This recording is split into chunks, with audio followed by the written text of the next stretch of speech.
मित्रों नमस्कार। एक अदूरदर्शिता ने एक अविवेकपूर्ण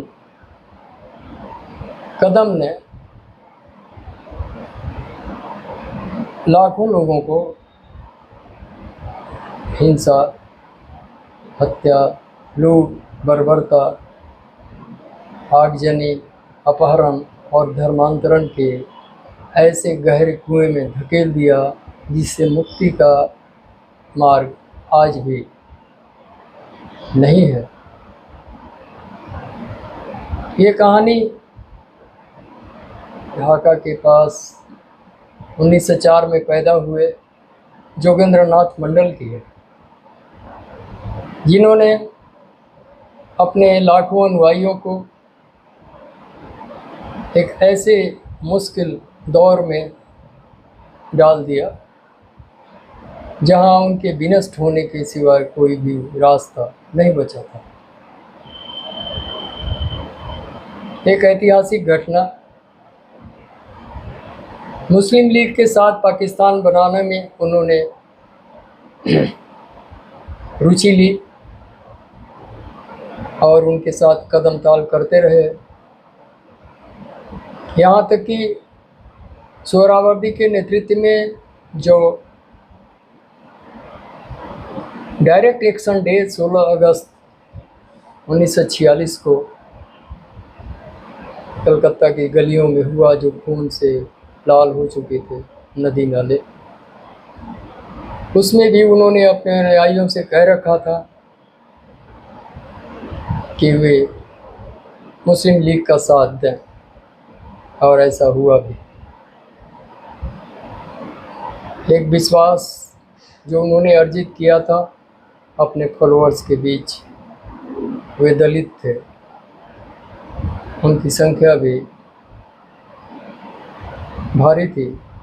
पूर्वी बंगाल, पश्चिमी बंगाल, उड़ीसा, बिहार तक उनका आभा मंडल फैला हुआ था।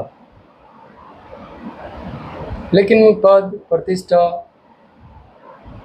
शक्ति और सत्ता के केंद्र में पहुंचने की उनकी लालसा ने एक अज्ञानपूर्ण, अविवेकपूर्ण, अदूरदर्शी निर्णय की ओर प्रेरित किया।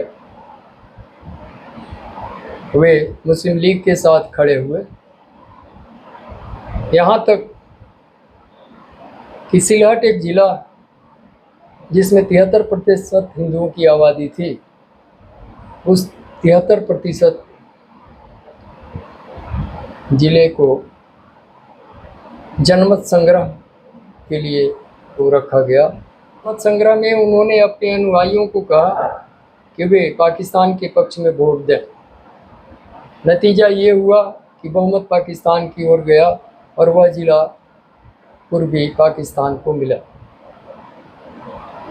73% आबादी वाला हिंदू बहुल यह जिला सबसे अधिक हिंसा का शिकार हुआ आज़ादी के बाद। जब पाकिस्तान बन गया, उन्हें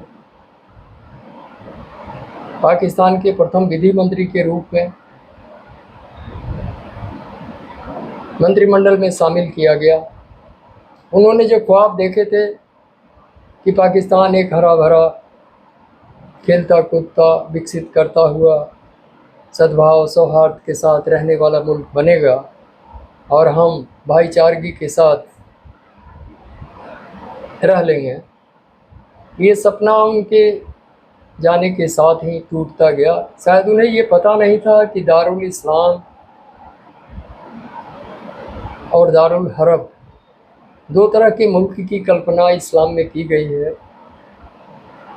जब तक दारुल हरब को दारुल इस्लाम में कन्वर्ट न कर लें, तब तक किसी भी मुसलमान को सुख चैन से रहने, जीने, सोने का अधिकार नहीं है, और हमेशा वह इस प्रयास में लगा रहेगा। अगर ये ज्ञात होता तो वे ऐसा निर्णय शायद नहीं लेते। ऐसा करने के लिए जो हुक्म और आदेश है, काफिरों के साथ रहने की जिस तरह की मनाही है, 57 देशों के इतिहास को अगर उन्होंने देखा होता तो शायद ऐसा निर्णय नहीं कर पाते।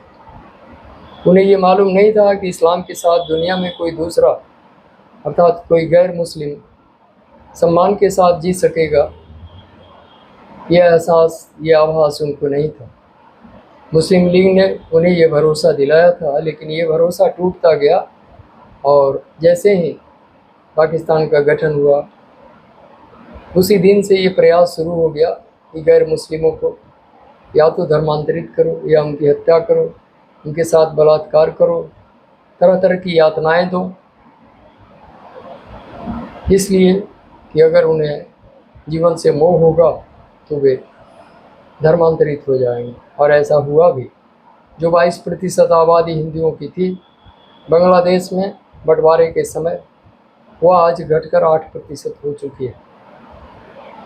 और ये अधिकांश वे दलित ही हैं जो जोगन्नाथ मंडल के कहने में पूर्वी पाकिस्तान में चले गए। ऐसा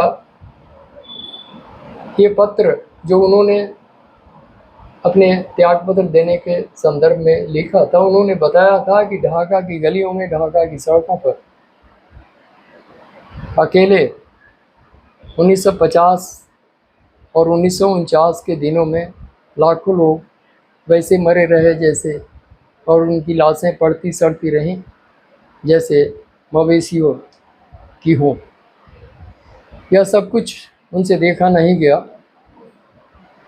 यह क्रूएल्टी उन्हें सहन नहीं हुआ और वे इतने बेबस और लाचार हो गए। बार बार पत्र लिखने, बार बार सचेत करने, बार बार एक्शन और कार्रवाई की मांग करते हुए जोगेंद्रनाथ मंडल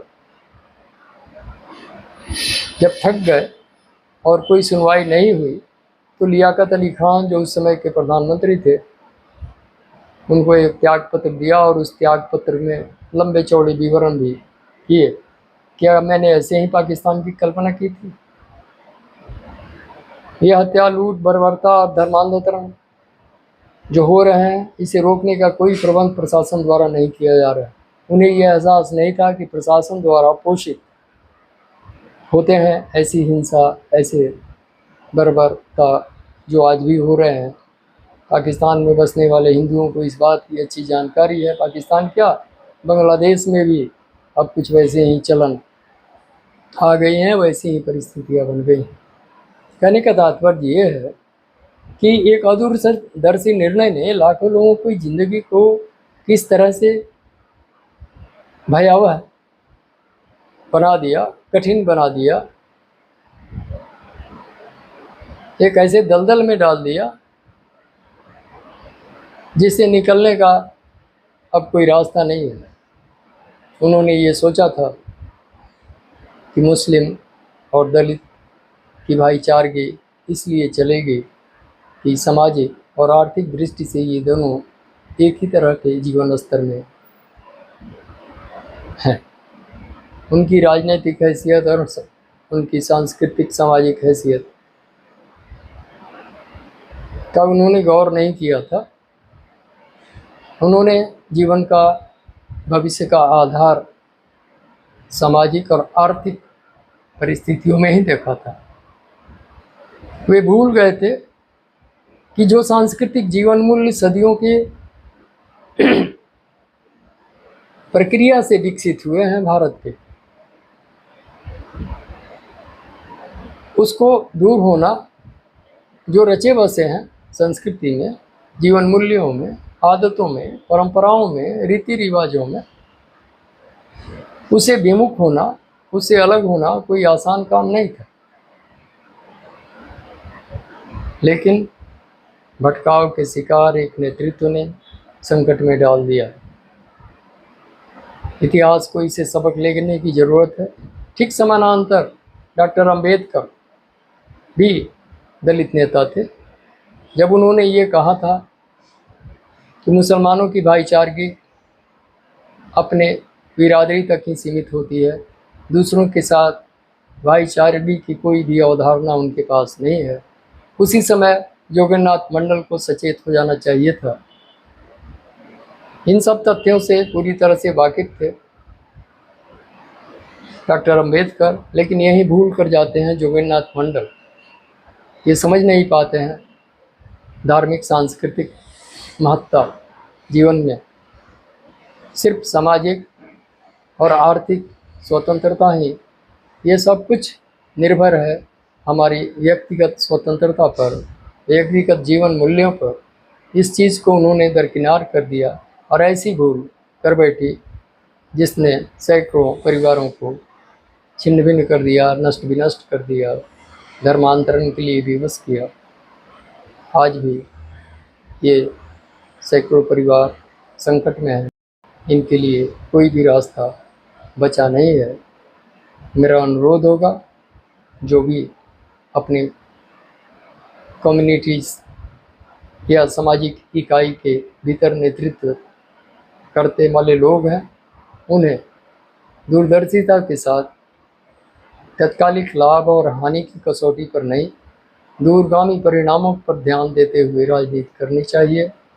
सत्ता, पद और प्रतिष्ठा इतिहास में बहुत छोटी हैसियत होती है, बहुत बुलबुली की तरह है।